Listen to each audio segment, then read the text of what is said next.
We've talked in previous videos about analyzing people's behavior in games where they make their choices simultaneously. So like a card game where everyone has to decide on their cards and then everyone puts their cards down or turns their cards over at the same time, right? So you have to make your choice of your move not knowing what the other player or players are going to do.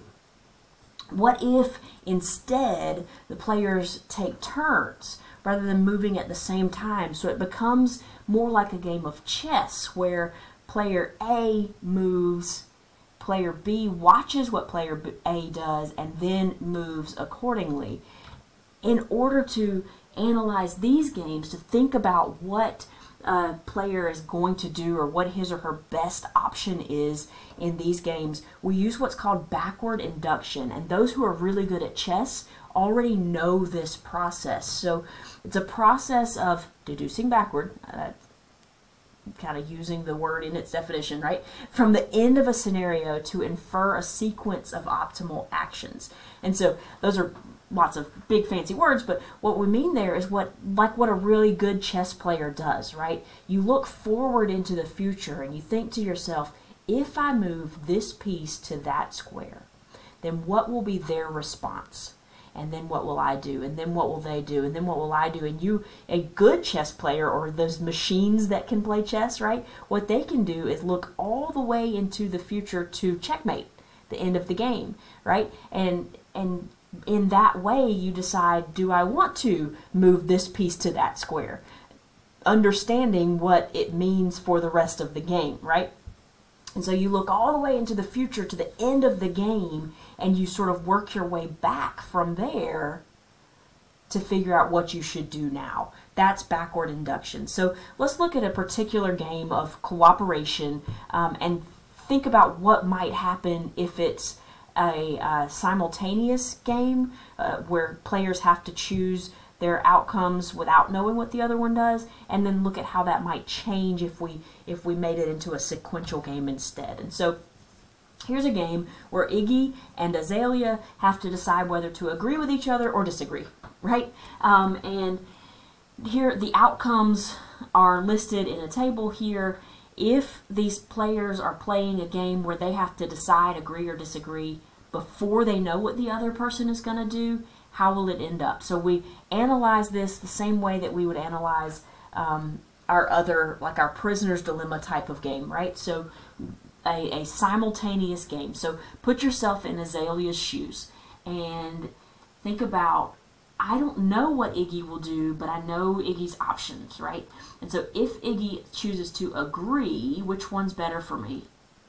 We're in this column, and agreeing is certainly better for Azalea, right? Because $60,000 is better than $35,000. But if Iggy chooses disagree, we're in this column, and disagree is better for Azalea. So if we circle Azalea's best responses, we get this. And we see that in this case, Azalea does not have a dominant strategy, because what her best response is depends on what Iggy chooses. Both of her circles, in other words, are not in the same row.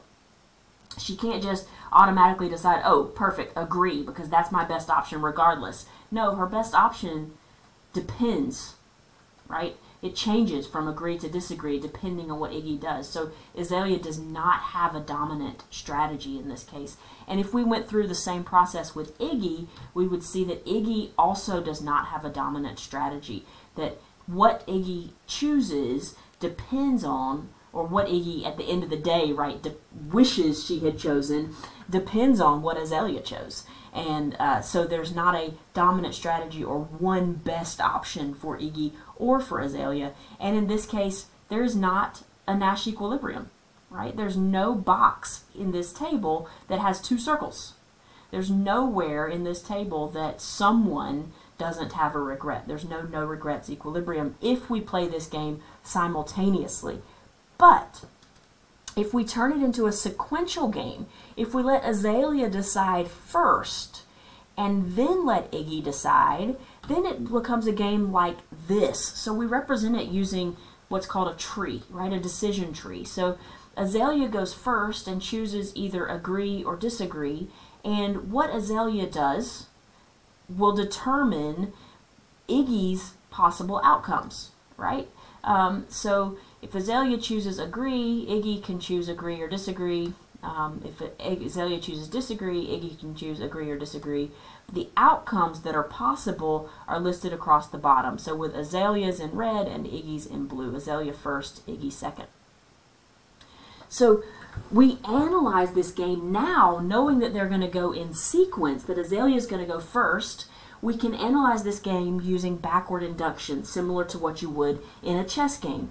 And so Azalea is deciding whether to choose agree or disagree, right?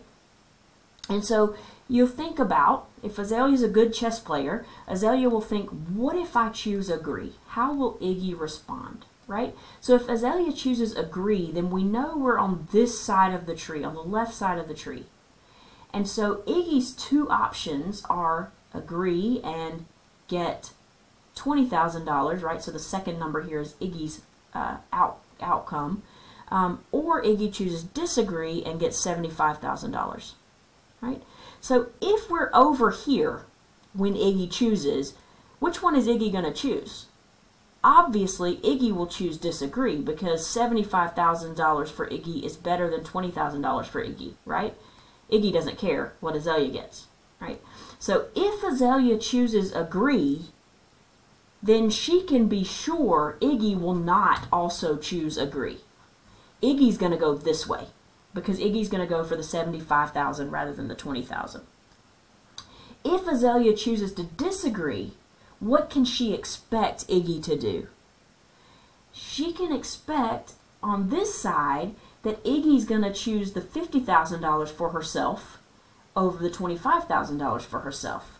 And so on this side, we know that Iggy would never choose disagree because she would never go for 25 when 50 is an option, right? So now Azalea has looked into the future, and now Azalea can know that if I choose agree, this will be the outcome. If I choose disagree, this will be the outcome. And now Azalea can choose which of those options is better for her, right? And which one is. So Azalea's payoff is listed first here. If Azalea chooses agree, then she will go home with $50,000.